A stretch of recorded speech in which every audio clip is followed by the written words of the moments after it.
Thot një shikuesi faqes tonë, nuk po mund të më uzgju për namaz të sabat, më këshilloni çfarë ta bëj. Bismillah wa salatu wa salam ala rasulillah.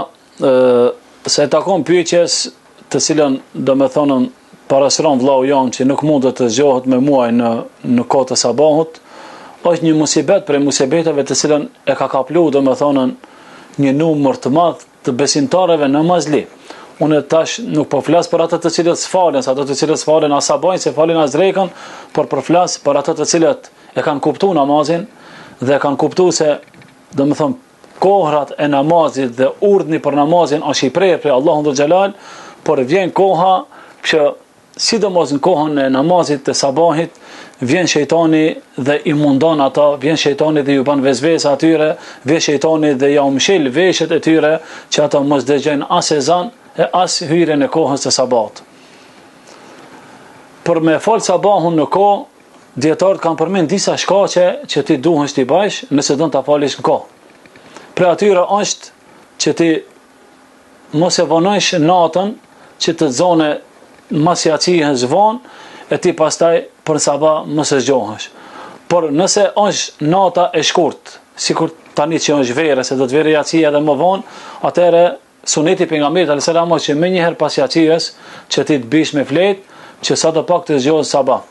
Por nëse është dimnit ku jacia është herët e nata është e gjatë, atëherë mos e zgat natën me muhabetet kota e pastaj ta loj sabahin dhe të hike sabahi. Këtë rast, në kohën e sotit, jashta orëve të cilët ne i kurdisim që ato të neve të na thrasin, i kemi edhe metodat e ndryshme të cilët ne mujmi të zgjohemi në sabah. Tash, nëse unë me orën time ose me telefonin tim, çka unë e programoj orën që zgjona në mëngjes, nuk mujt të zgjona, atëherë të afërmit e mi të cilët i kam, nëse jemi martuar e urdhnon gruajen të tret. Nëse se i martuar, duhet mi thon nënës së tret. Po nëse se ke nënën, duhet mi thon vllaut të tret. E kështu me radhë, qëllimi është që ti të zgjohesh në sabah e hala më tepër të dalësh në xhami dhe ta falësh. Se nuk është puna vetëm të zgjohesh sabah dhe ta falësh sabahin, por këtë rast këshilla jon çka është për muslimanët, por edhe për vetveten, po flas tash edhe për kret, është që na të zgjohemi sabah dhe ta fitojmë namazin me xhamat, që të fitojmë 27 shkallë. Me një hadis 25 dhe 27, e jo një shkallë apo një deregje ta falim në shtëpi. Por në këtë rast, nëse është pyetja që unë po zgjona në sabah, atëherë çka mundohun që t'i bëj shkaqet. Luta Allahun dhul xhelal që Allahu të ta mundson që ti ndejt më në vonë mos e bësh adet. Se shpeshherë njerëzit rrin deri në 1, deri në 2 natës, deri në 3, edhe pastaj thënë ose pasionon sabah. Po ti s'e shoh sabah se të kanë mitë edhe 2 orë për sabah edhe më të ka zënë xhumi. E dikush tjetër e ban shprehi që natën të rinë shumë, edhe pastaj kur është më njëherë punë e sabajt e zën xhumi.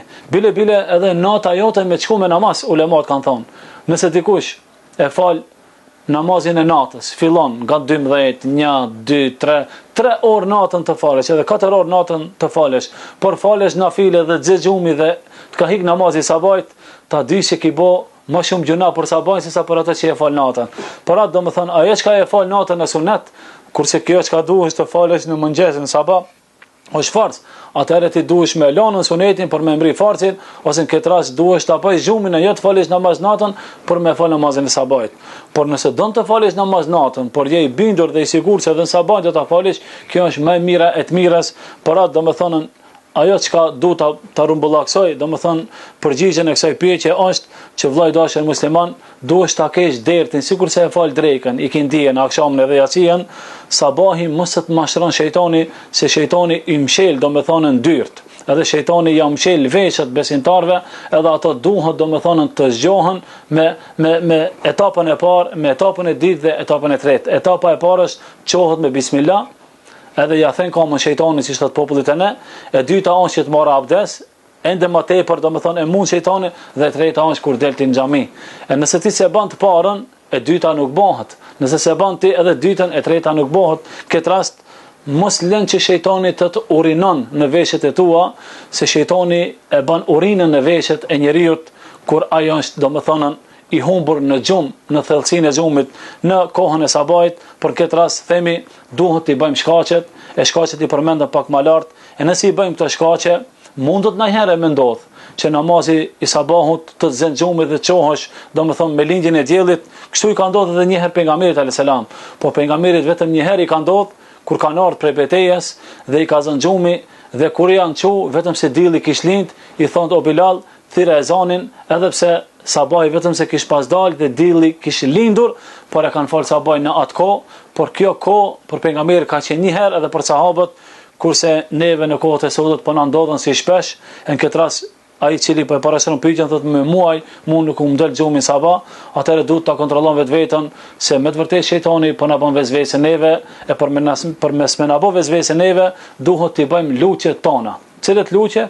Të mëngjesit dhe të mbrëmjes. E sidomos lutjet e xhumit ku i kemi në sunet, në këtë rast e kemi edhe të mburoja jon, ku e kemi edhe përpara këtu. Domethënë lexoni mburojen dhe në mburoje i keni dhikrat, e keni për kujtimin e Allahut në mëngjes dhe keni për kujtimin e Allahut në mbrëmje, edhe lutjet e xhumit. Para se të flej besimtari kur ta bëje lutjen dhe kur ti bëje, domethënë kur ta përkujtojë Allahun dhe kur ta bëje dhikrin e xhumit, edhe do të flesh edhe do të konsiderohet sikur se me fal namaz dhe kemi pas shpërblime, por edhe Allahu inshallah do ta mundson që të zgjohesh në kohë për ta fal namazin e sabahit. Wallahu taala alam.